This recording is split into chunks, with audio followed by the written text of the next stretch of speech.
느헤미야기의 말씀입니다. 그 무렵 에즈라 사제는 남자와 여자 그리고 말귀를 알아들을 수 있는 모든 이로 이루어진 회중 앞에 율법서를 가져왔다. 때는 일곱째 달 초하룻 날이었다. 그는 물문 앞 광장에서 해 뜰 때부터 한낮이 되기까지 남자와 여자와 알아들을 수 있는 이들에게 그것을 읽어주었다. 백성은 모두 율법서의 말씀에 귀를 기울였다.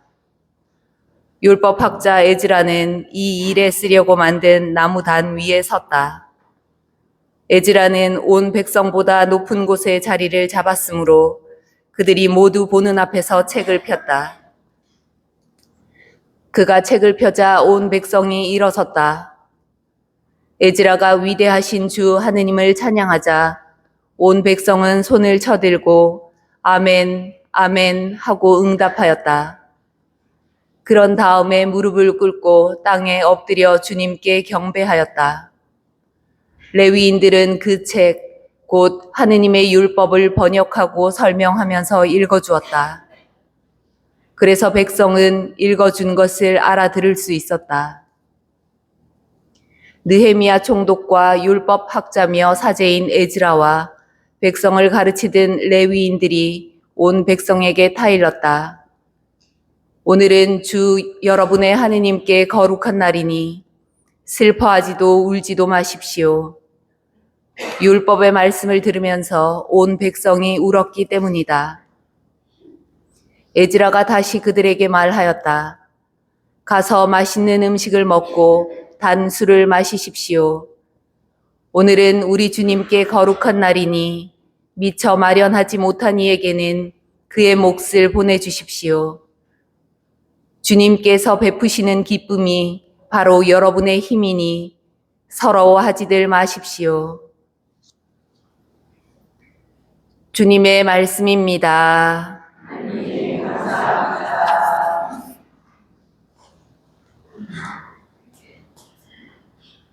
주님, 당신 말씀은 영이며 생명이시옵니다.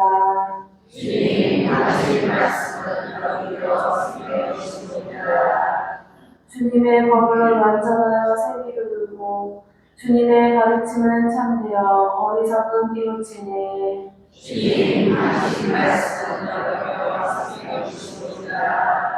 주님의 규정 올바르니 마음을 기쁘게 하고 주님의 계명 바르니 눈을 맑게 하네. 주님, 당신 말씀은 영이며 생명이시옵니다.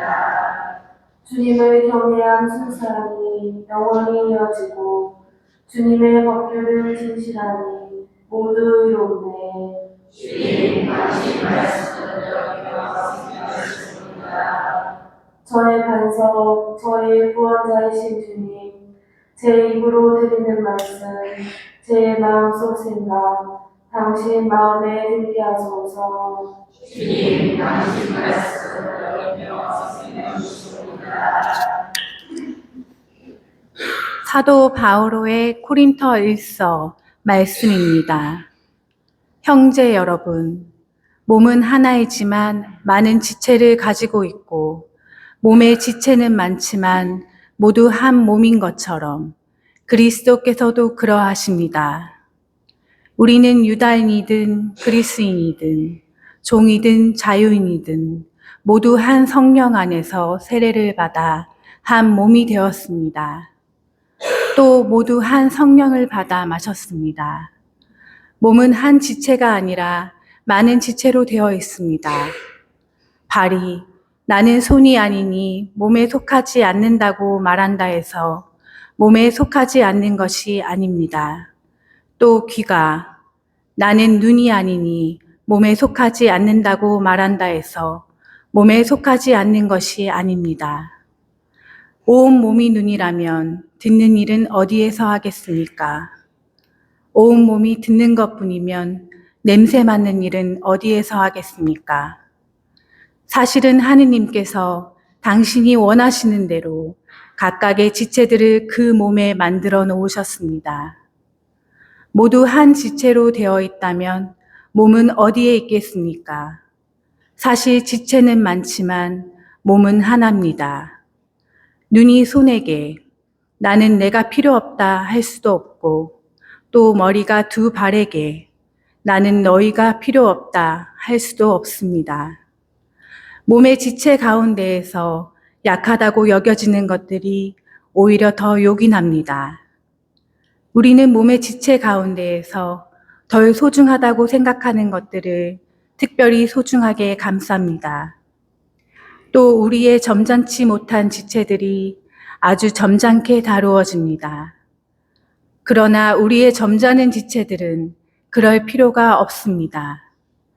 하느님께서는 모자란 지체에 더 큰 영예를 주시는 방식으로 사람 몸을 짜 맞추셨습니다.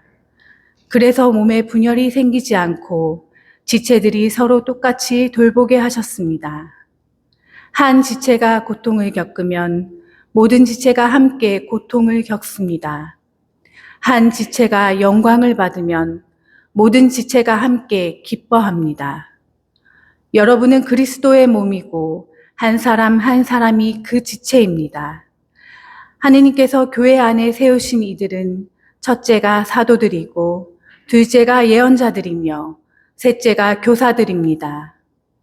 그 다음은 기적을 일으키는 사람들, 그 다음은 병을 고치는 은사, 도와주는 은사, 지도하는 은사, 여러 가지 신령한 언어를 말하는 은사를 받은 사람들입니다.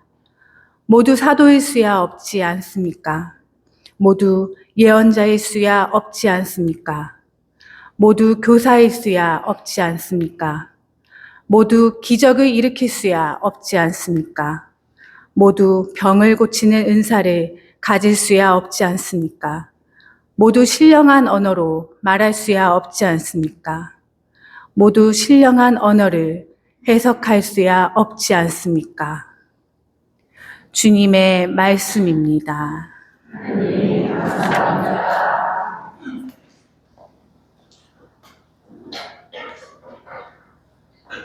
모두 일어서십시오.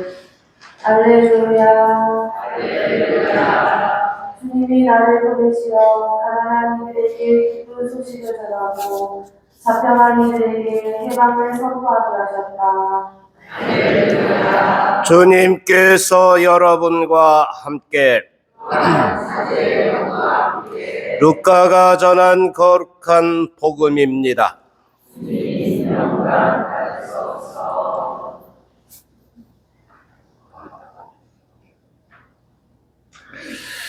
우리 가운데서 이루어진 일들에 관한 이야기를 엮는 작업에 많은 이가 손을 대었습니다. 처음부터 목격자로서 말씀의 종이 된 이들이 우리에게 전해준 것을 그대로 엮은 것입니다. 존귀하신 테오필로스님, 이 모든 일을 처음부터 자세히 살펴본 저도 귀하게 순서대로 적어드리는 것이 좋겠다고 생각하였습니다. 이는 귀하께서 배우신 것들이 진실임을 알게 해드리려는 것입니다. 그때 예수님께서 성령의 힘을 지니고 갈릴레아로 돌아가시니 그분의 소문이 그 주변 모든 지방에 퍼졌다. 예수님께서는 그곳의 여러 회당에서 가르치시며 모든 사람에게 칭송을 받으셨다. 예수님께서는 당신이 잘 아신 나자렛으로 가시어 안식일에 늘 하시던 대로 회당에 들어가셨다. 그리고 성경을 봉독하려고 일어서시자 이사야 예언자의 두루마리가 그분께 건네졌다. 그분께서는 두루마리를 펴시고 이러한 말씀이 기록된 부분을 찾으셨다. 주님께서 나에게 기름을 부어주시니 주님의 영이 내 위에 내리셨다. 주님께서 나를 보내시어 가난한 이들에게 기쁜 소식을 전하고 잡혀간 이들에게 해방을 선포하며 눈먼 이들을 다시 보게 하고 억압받는 이들을 해방시켜 내보내며 주님의 은혜로운 해를 선포하게 하셨다. 주님께서 두루마리를 말아 시중도는 이에게 돌려주시고 자리에 앉으시니 회당에 있던 모든 사람의 눈이 예수님을 주시하였다. 예수님께서 그들에게 말씀하기 시작하셨다. 오늘 이 성경 말씀이 너희가 듣는 가운데서 이루어졌다. 주님의 말씀입니다.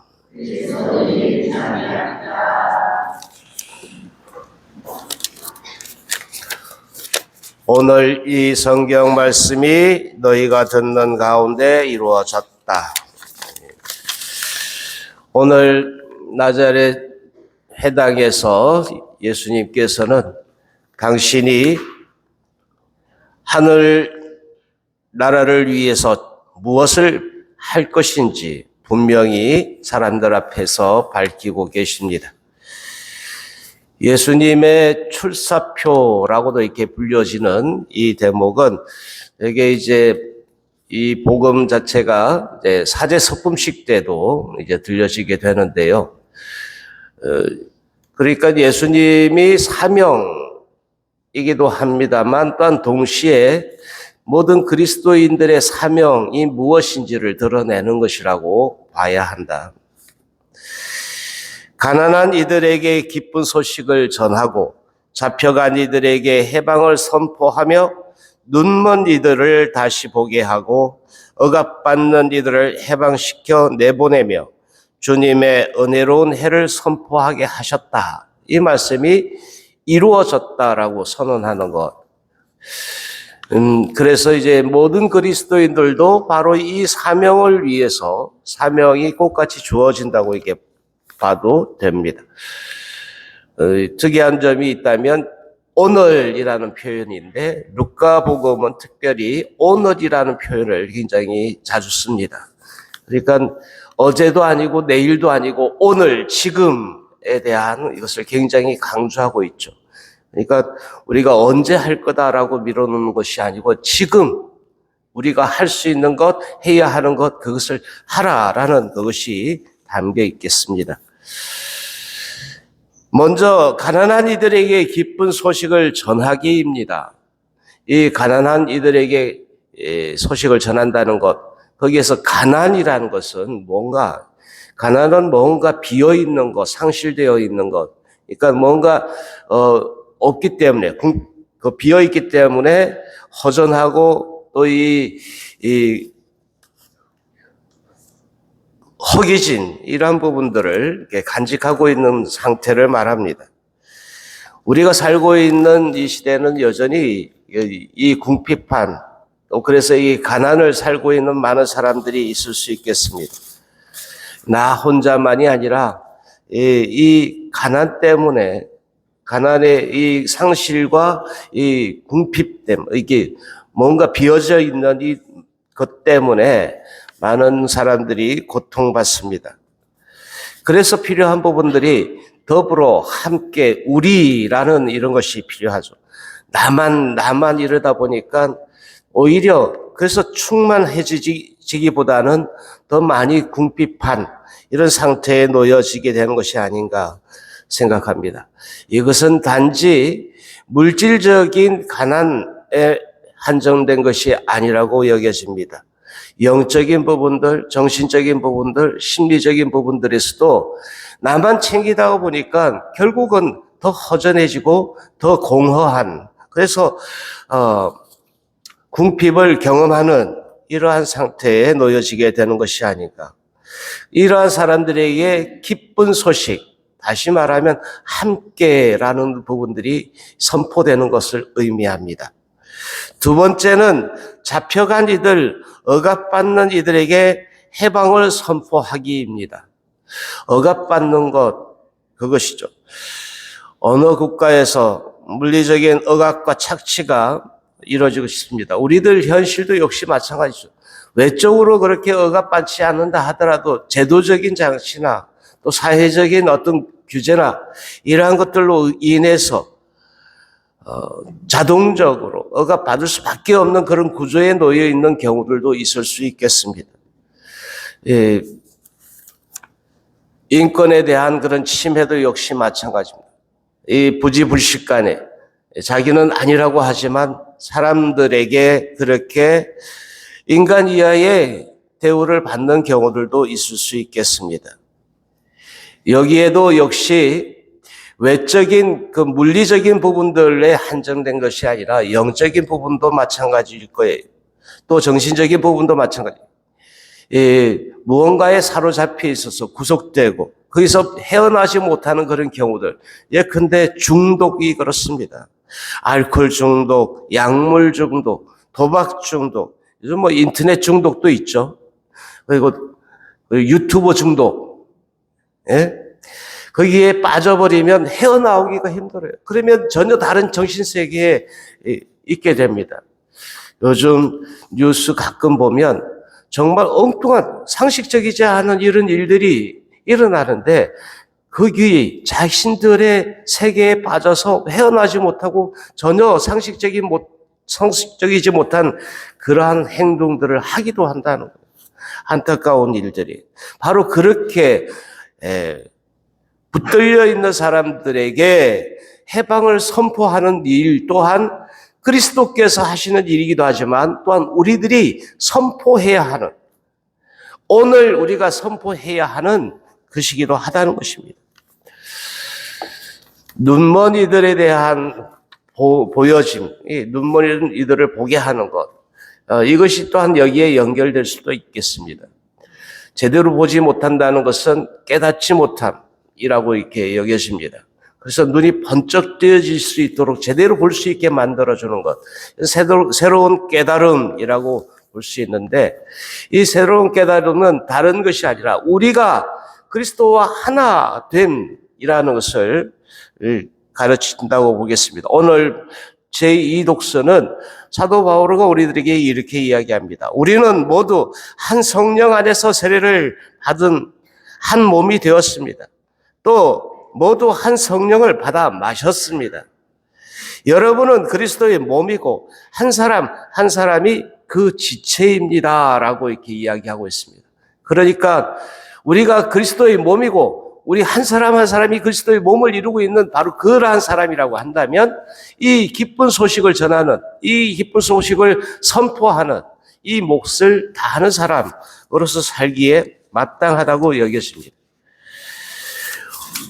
오늘 일독서에 들려졌던 이 말씀 가운데 백성들은 이 율법을 설명하는 얘기를 듣고 눈물을 흘렸다고.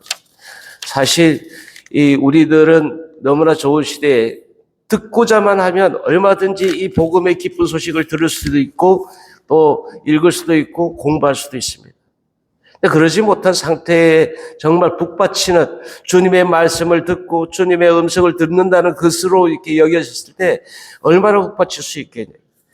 나를 무조건적으로 받아들이고 그리고 나에게 이렇게 자유인이 되도록 해방을 살 수 있도록 열어주시는 그분이 우리와 함께 있다는 것만으로도 얼마나 행복한 일인가 말입니다.